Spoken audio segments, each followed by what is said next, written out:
Hello. Welcome to Community Conversations. Before I introduce today's speaker, I have a couple of announcements. Firstly, tonight, the social sciences are hosting the Vest Memorial Lecture, which is going to be at 7 p.m. in this room. So come out and see Dr. Nicholas Kropser. He's going to talk about mass incarceration. So if you're interested in that, come on down for that as well. That is free and open to the public. And next week for Community Conversations, we're going to have exhibition debate by the Fighting Smelt. So come out and see the LCC Fighting Smelt. That always makes for a good time. And today I would like to welcome a new speaker to our series, which I'm very excited about. Alexander Ivory Brown is Lower Columbia College's Assistant Director for DEI. His exposure to ballroom culture started from his first film in his GSA organization at Clayton State University named Paris is Burning. Though he remembers this moment, it became more impactful as he watched the FX TV series Pose. This went on to be a chance for him to document the present day lives of Black LGBTQIA plus individuals in Arlington, Texas. He is a proud member of a house in Roanoke, Virginia, named the House of Expression. Let us welcome Alexander Ivory Brown. Thank you all so much for having me, and I'm super excited to talk to you a little bit more about house and ballroom culture.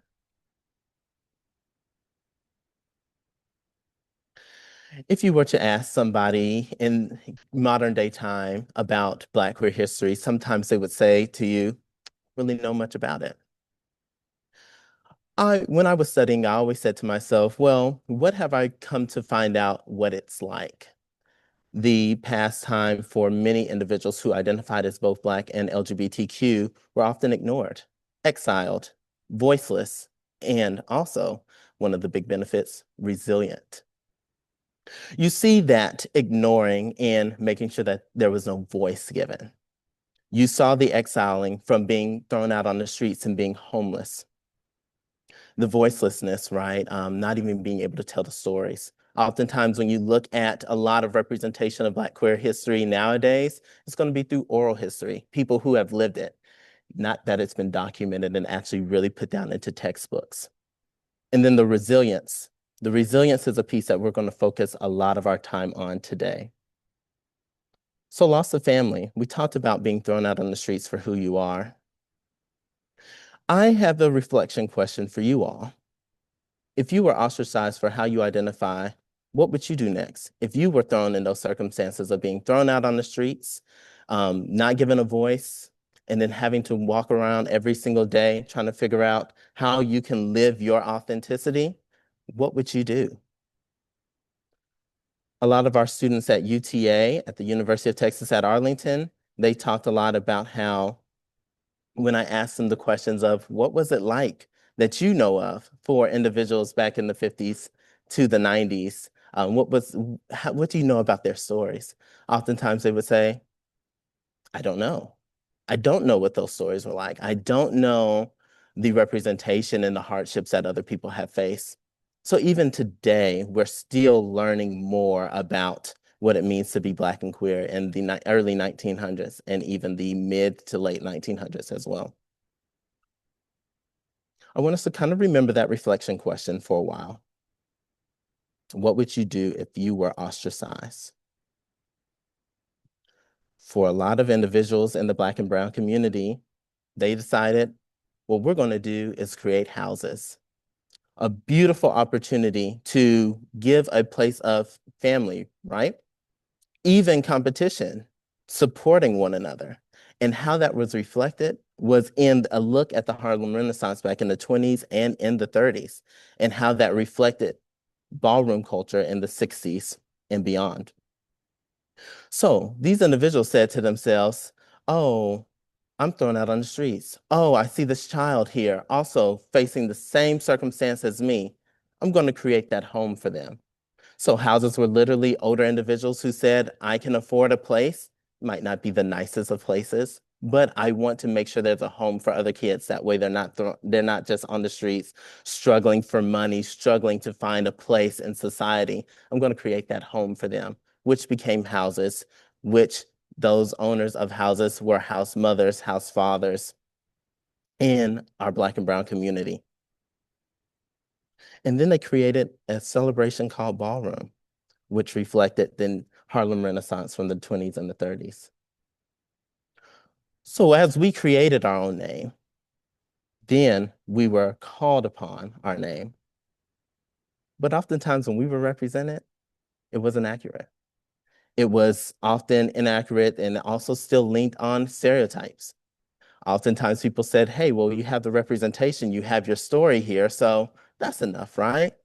But that's not always enough. We realize that we need more. We need more accurate representation. We need to be the individuals who are telling those stories. So sometimes it was done right. Below, you'll see an image of the documentary called Paris is Burning. That is a movie of the real life individuals who were the creators of ballroom culture, our pioneers, as we would call them. And so we have a documented time of their stories being represented in movies. And then if you are interested to watch more of modern day approach of what Paris is Burning is looking like, if you're not really a big fan of the black and white film, you can watch Pose. Pose is a documentary, but it is a TV series that is 3 seasons long, hosted by FX Network. And it was a wonderful retelling of the actual movie Paris is Burning, but also to ballroom culture as a whole. I always tell people all the time, I think the pros with having this representation is that it legitimized Black LGBTQ livelihood. So it really gave the story for individuals to say, this truly happened, and that this is important work, this needs to be documented, we need to see it. It acknowledged our experience in suffering. It was a collaboration with the community that was highlighted. But oftentimes the cons were that we weren't given the credit for the actual storytelling. And oftentimes too, there was sometimes where people really questioned how legitimate is this? Is this a fantasy retelling of what truly happened during the time? And so we still deal with those things to this day.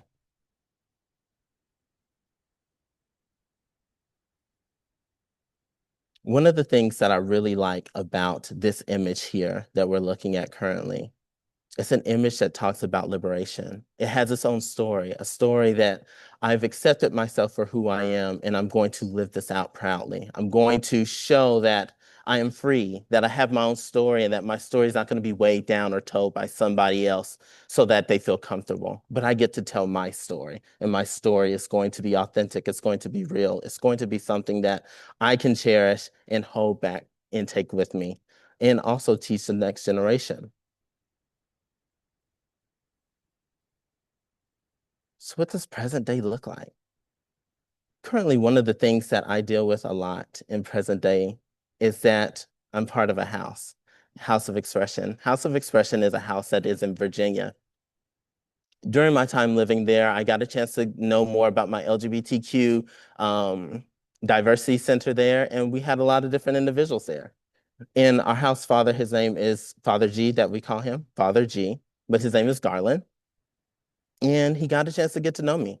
And he was like, you should come out and get to know the rest of the house. And so this image should zoom in for us. Here, you get to see a bit of everybody who's currently in the house, but you also get to see some of the pioneers. Earlier, we saw a picture of our Paris is Burning cast.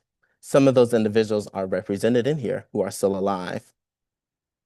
And let's see if this mouse will zoom in for us. Right here, we have Junior LaBeija.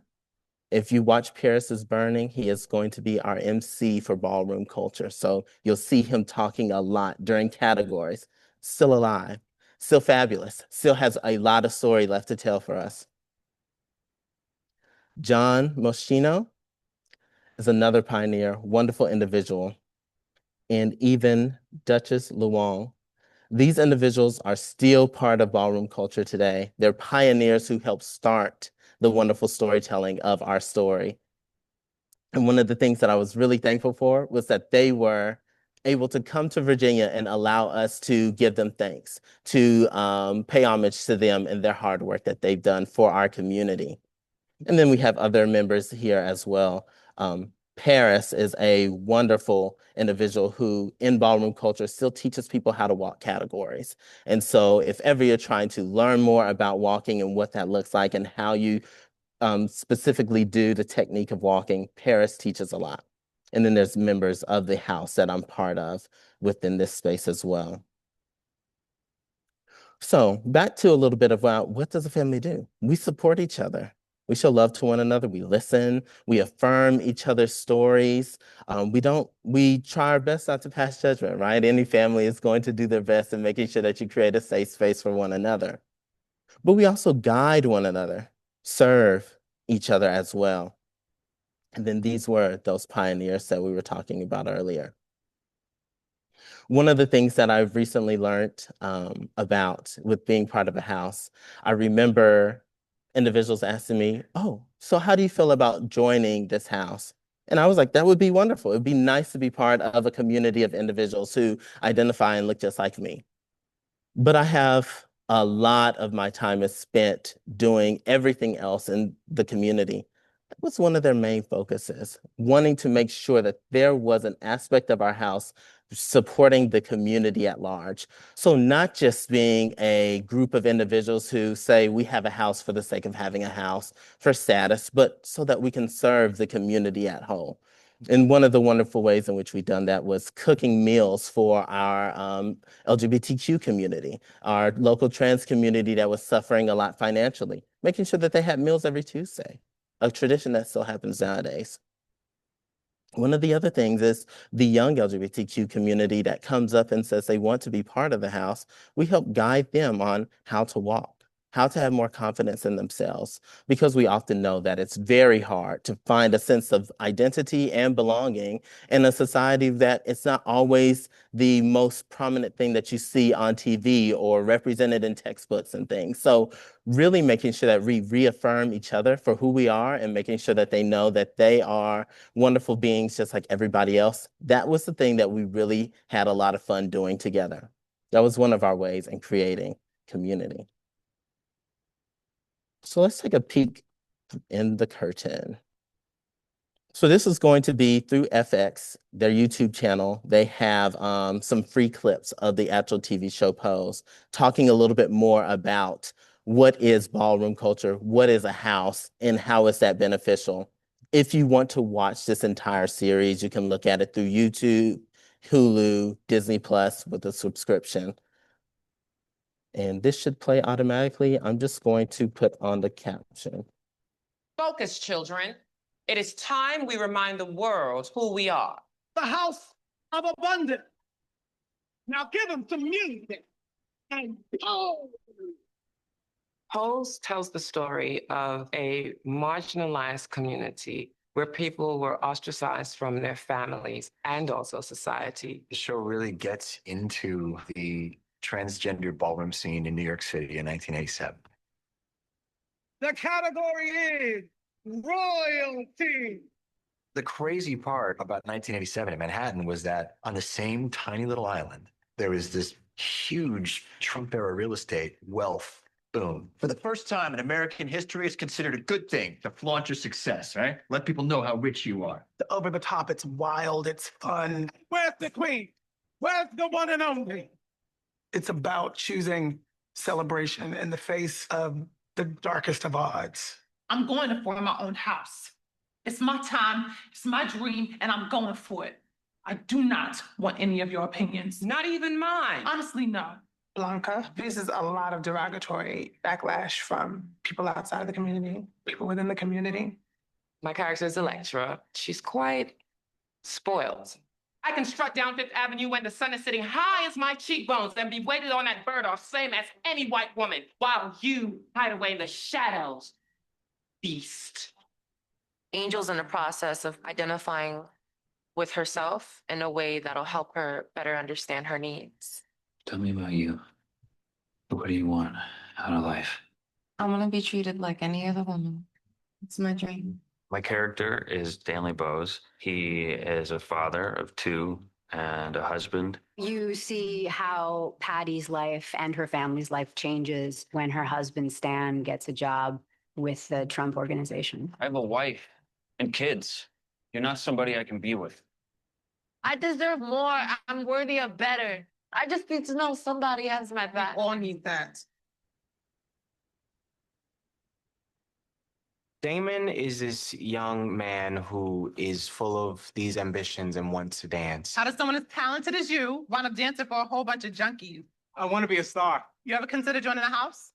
What's so special and beautiful about this show is that you create your space, you create your world, you create who you are. This was a moment for people to just be who they wanted to be.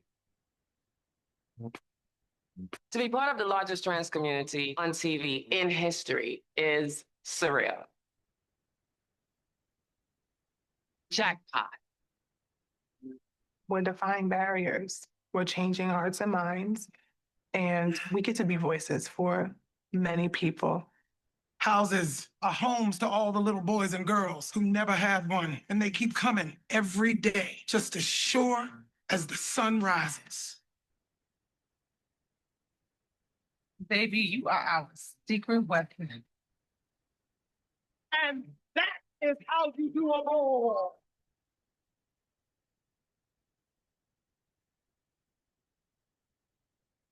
All right. So I want to talk a little bit about that. We were talking earlier about our reflection piece of what would you do if you were in a circumstance where your life just suddenly changed, and what would it be like? What would your response be to hardship? These individuals talked a lot about saying, you know what, we're going to create that space.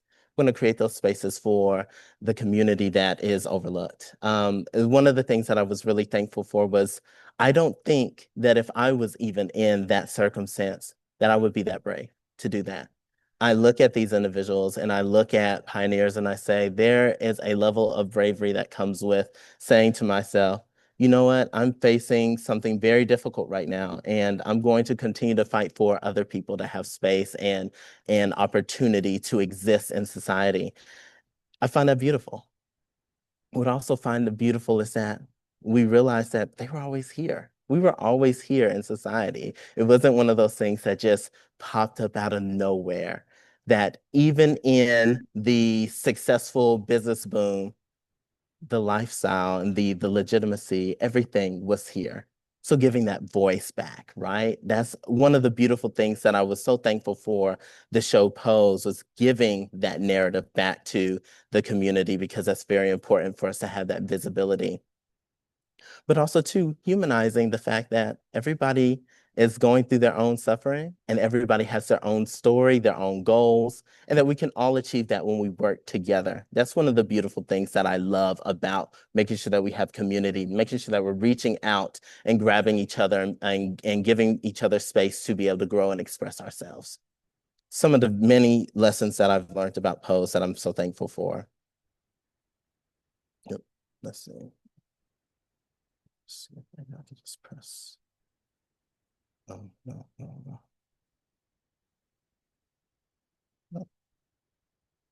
Yeah, there we go. Okay. Okay. So recently, while I was at House of Expression in Virginia, we hosted a ball ourselves. This was my very first ball. Super excited to go and see one in person, because all I've seen was them on TV. So you always look great on TV, but that's production. You can do that yourself. The big companies can do that. But it was exciting to see, what can we have to offer? Strike a Pose Ball Part 2, House of Expression. Our theme was the Star City. Roanoke is known as the Star City, so most balls are going to have a common theme. That theme is going to be something that you will utilize in order to make your outfit and then walk a specific category. So ours was the Star City. This specific scene that we'll be watching today is a category for the Star City outfit.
What I love about a category is being able to express yourself. What I also loved was that you got a chance to go out and give it your very best. And then you got judged. If you are to get all perfect scores of 10s across the board, then you get to stay for your battle. If, in the case where two people both have a full 10s across the board, that's when you battle, which is what you saw, the blue star and then the gold star battling on stage for the grand prize. It's extremely fun to see. There's often times where you have your judges and say if you get chopped, which chopped just means you didn't get a 10. So, you know, you failed that category with that specific judge. If you get chopped, you can still ask the question of, why did I get chopped? You can ask that constructive feedback, and that our community is often very welcome to sharing that with you. The whole goal is for you to improve in your expression, for you to feel more comfortable with who you are and how you present to society. I find that very beautiful, that we can compete against each other and want to win it all and be the very best, but then also to turn to look at each other and support one another.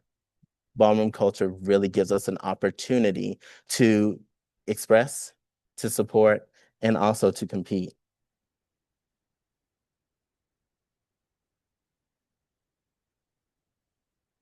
You might be saying to yourself, I want to visit a ball. That would be super fun. Locally, the next locations that you can visit a ball would be in Seattle.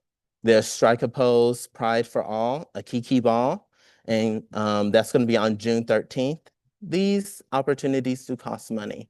This Kiki Ball is $20, and that's going to be a $20 general admissions, whether you pay in advance or at the door if you decide to go. I can help anybody who's interested to go to one to help you find out how to do that online. The other one is Welcome to Emerald City, which if you've watched Wicked or know anything about the Wizards of Oz, this is going to be more Wizards of Oz theme, Wicked specifically. That's going to be in the same venue in Seattle, and it's going to be on August 16th. That one's going to have a pre-order price, a at-the-door price, and a general admissions price. So those are local or near local events that are happening here in the state of Washington for you to see. Currently, there's nothing that I've seen in Portland, which coming out to the Pacific Northwest, I was super excited to see what's the ballroom scene like here and how can I get involved. And so these are opportunities that are coming up in the future in case you would like to attend.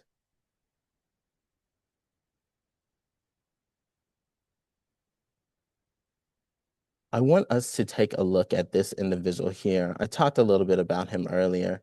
That's Father G. He is our house father for the organization. And one of the main things that he really focused on was not having that representation growing up and making sure that he provided that for us.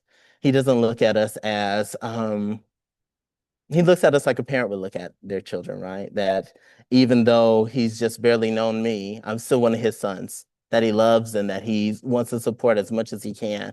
And a lot of our house is excited about potentially uprooting and going to New York, back to where a lot of people are from. I wasn't able to make that decision. I wanted to see what my career opportunity would be like and how I could support the house wherever I go. And the opportunity led me to Washington. And I'm so thankful to be here.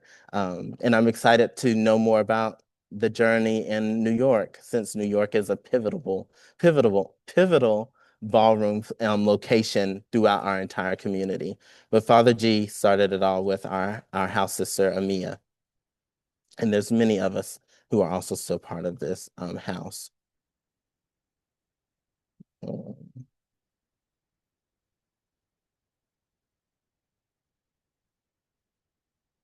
Okay.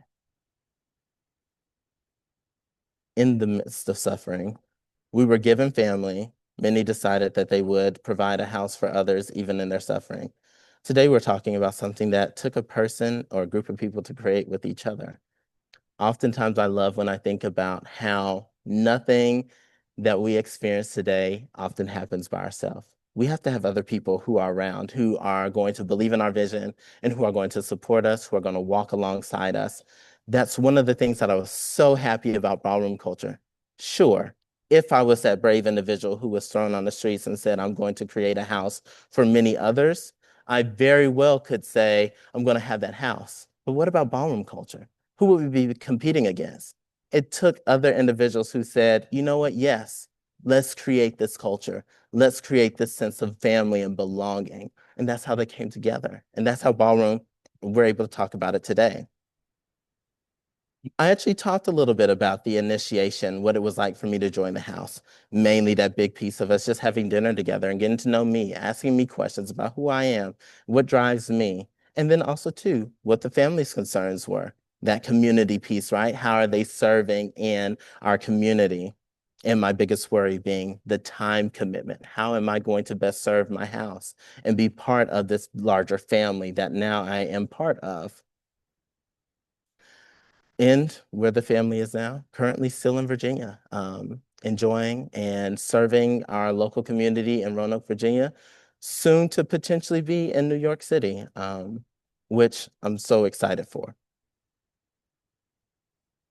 And these are house members. Of course, we have Amia in the back here. But I tell you, everybody here, Monique, Sherrod, Jarrell, and even Issa are wonderful individuals who I still keep in contact to this day. We get a chance to talk a lot and just be able to uplift each other. Everybody has their own goals and dreams, but everybody still knows that we are part of community with one another. So I'm so thankful for that. And so these are many of our pioneers that we have, like Crystal LaBeija, who was the first founder of the house ball for House of LaBeija, and Pepper LaBeija, Paris Dupree, Avis Pendavis, Dorian Corey, Angie Extravaganza, Garland, my house father, and everybody else who never stopped fighting.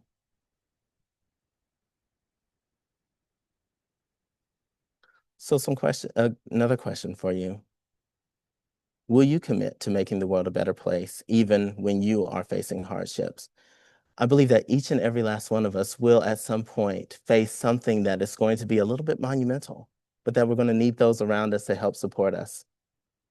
How will you continue to look and see when somebody else is down to help lift them up?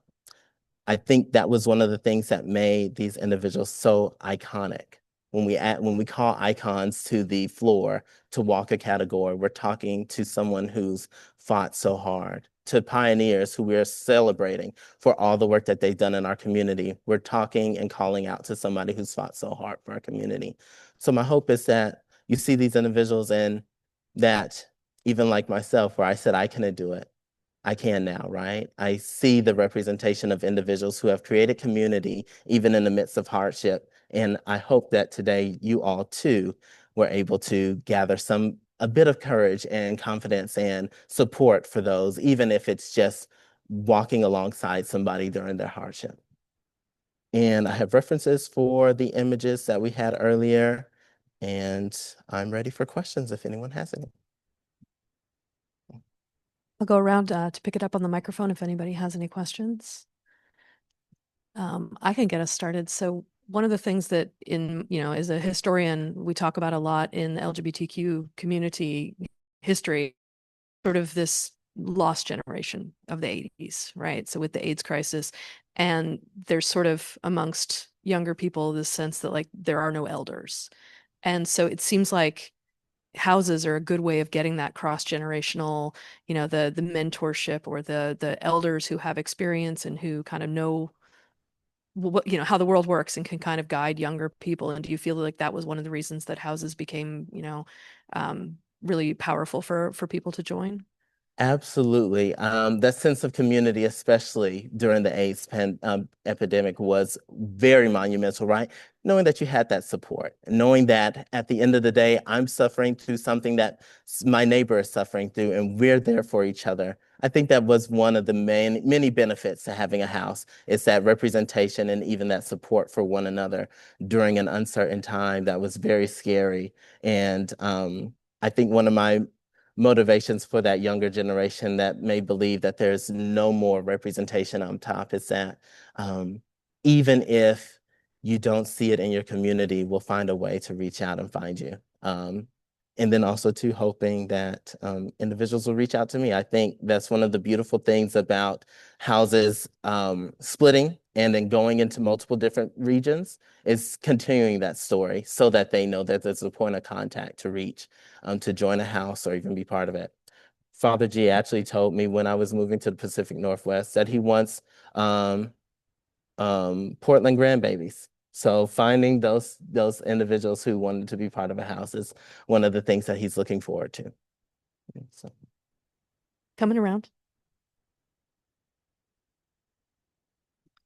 I'm not sure of my whole question, but you equated ballroom with the Harlem Renaissance, and I see the Harlem Renaissance as a just a real awakening of music and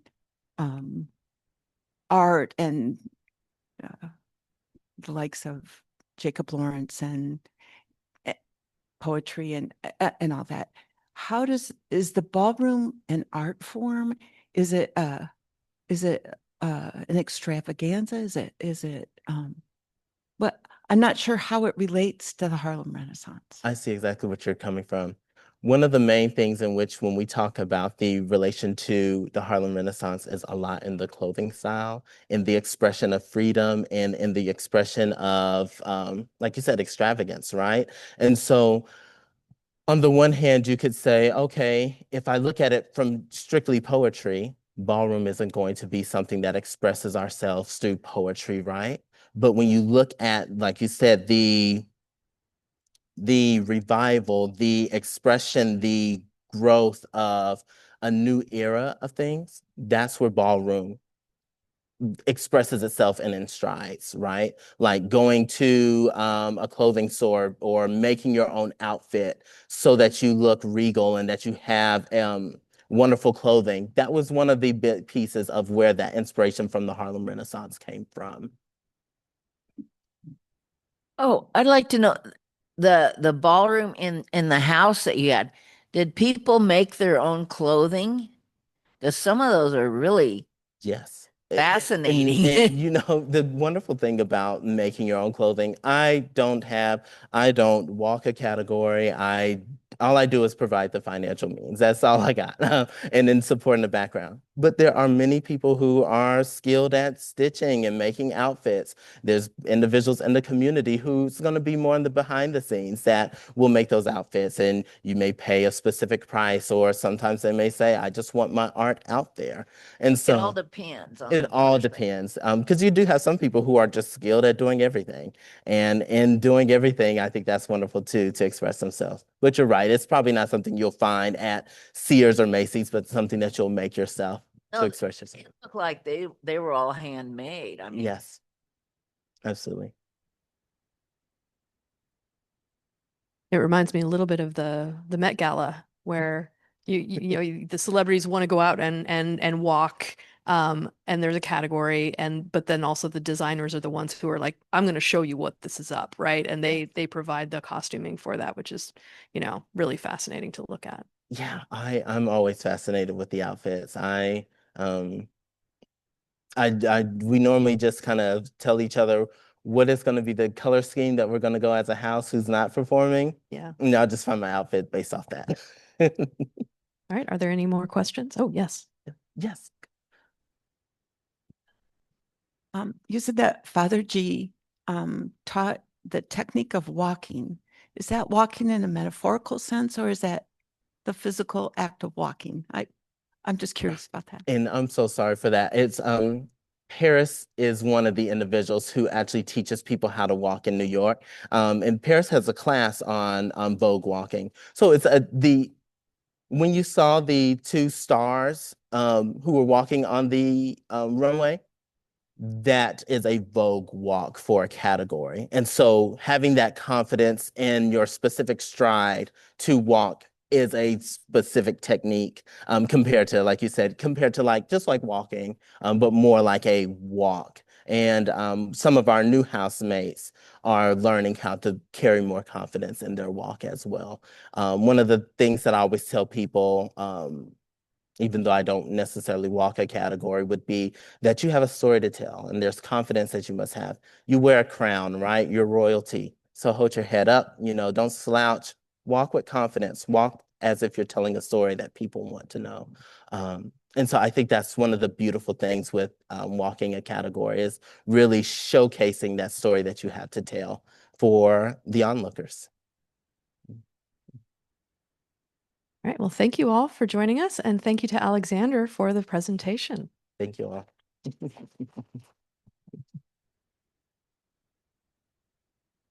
Please join us tonight for the VEST lecture, or next week next week for the Fighting Smelts.